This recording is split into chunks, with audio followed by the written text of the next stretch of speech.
Saya akan pamit baik-baik dan saya akan sampaikan surat ini begitu saya diterima. Keputusan Mahfud untuk mundur sebagai menteri di Kabinet Indonesia Maju pimpinan Jokowi ini pun banyak direspon berbagai pihak. Di antaranya direspon oleh Wakil Presiden RI ke-10 dan ke-12, Yusuf Kala. JK pun mengapresiasi langkah Mahfud untuk melepaskan jabatannya sebagai Menko Polhukam menjelang pencoblosan Pilpres 2024 ini.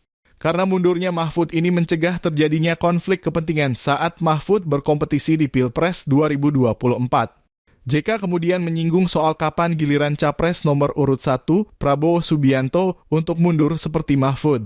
Mengingat Prabowo hingga kini masih menjabat sebagai Menteri Pertahanan dalam kurung Menhan. Kita syukur Pak Mahfud MD, itu bagus dalam kurung keputusannya. Kita tunggu lagi Pak Menhan, kata JK dilansir wartakotalive.com Jumat 2 Februari 2024.